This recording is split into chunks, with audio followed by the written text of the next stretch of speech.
Hey, welcome. Today we're going to tackle a huge idea, sin. But let's just forget for a moment the simple lists of do's and don'ts.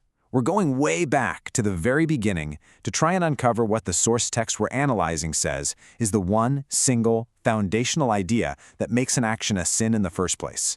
You ready? Let's get into it. So, when I say the word sin, what's the first thing that pops into your head? For a lot of us, it's a set of rules, right? A list of forbidden actions. But the source we're looking at argues that the original concept was actually much, much deeper. In the earliest Quranic revelations, sin wasn't really about breaking rules that were written down.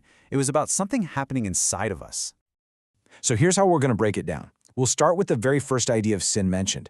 Then we'll trace how that idea evolved, from breaking social norms to the more subtle sin of compromise, and then to outright defiance. And then, this is the cool part, we'll see how it all clicks into place with one single powerful idea, violating truth. And finally, we'll talk about why this perspective just might change the whole game.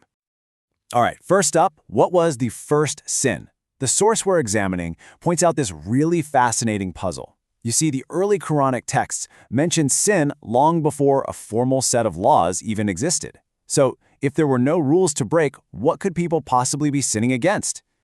There's this key phrase, man desires to continue in sinning. But again, sinning against what exactly? The argument here is that it wasn't about specific actions. It was about a person's inner world, their commitment, or, their lack of commitment, to what they knew was true. So, the very first sins were all about intellectual and moral integrity. I mean, think about it. Recognizing something as true, but then twisting it to serve your own agenda. The source brings up the example of a historical figure, Walid ibn al-Mughira, who reportedly heard the Quran, acknowledged its power, and then publicly trashed it. See, that wasn't about breaking a rule. It was about a deep moral corruption.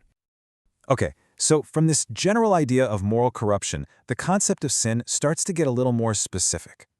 The first actual term used for wrongdoing wasn't about violating some divine law, but about something much closer to home, breaking the moral norms of your own society. And that term is taga. It literally means to transgress, or to go beyond the proper limits. But the limits we're talking about here weren't laws handed down from on high. Not yet. They were the shared moral standards of the community. It's about overstepping what everyone kind of agrees is the right way to behave. The source gives this brilliant analogy for it. Just picture a wave hitting the shore. Taga is that moment when the water just spills over its natural boundary. It's that act of going a little too far, of breaking that accepted moral standard. And a perfect example of this in action? Think about leaders who would set up these super strict moral codes for everybody else, but then find all sorts of loopholes and excuses for themselves. That hypocrisy, that whole rules for thee but not for me attitude, that is a classic example of taga. All right, next, the idea of sin evolves to tackle a totally new challenge, the pressure to compromise. And we're not just talking about any compromise. We're talking about a specific kind that's viewed as a major moral failure. So the source explains that this next idea of sin came from a demand for flexibility, a call to just mix truth with falsehood to keep everyone happy. The classic example given is something like, okay, let's worship your God on Monday and we'll worship my idols on Tuesday.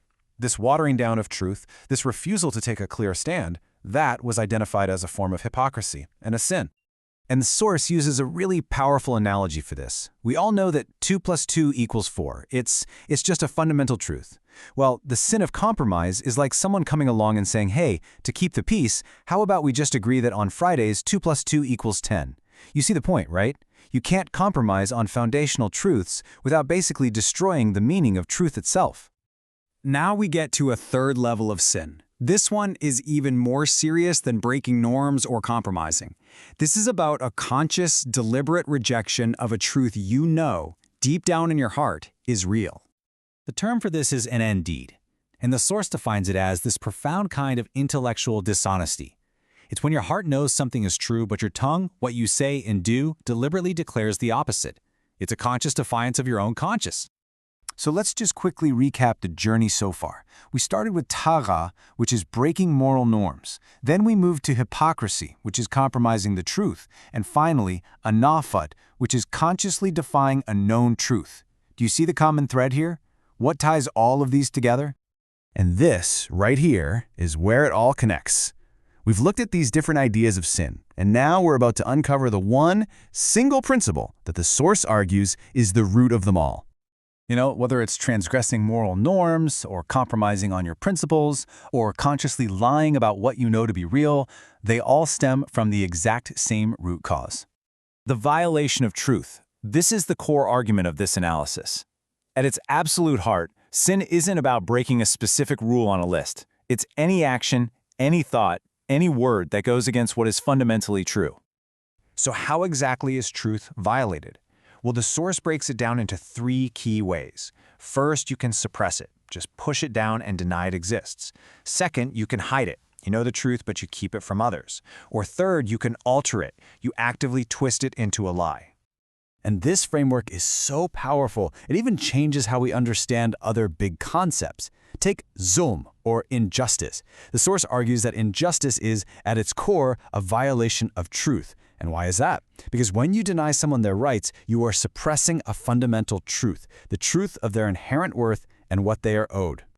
So what's the big deal? Why does any of this matter? Well, because shifting our understanding of sin from just a list of rules to a single core principle, honoring truth, it completely changes how we approach morality. I mean, just look at the difference here. A rule-based approach can sometimes get bogged down in really minor external details. But a truth-based morality, like the one being described here, forces us to ask the big internal questions. Am I being honest? Am I respecting the rights of others? Am I serving justice? It shifts our focus from ritual to principle. So I'll leave you with this final thought. If we started to measure our actions not against a long list of rules, but against this simple, powerful standard of truth, how would that change us? How would it change the world around us? It's a huge question, and definitely one worth thinking about. Thanks for digging into this with me.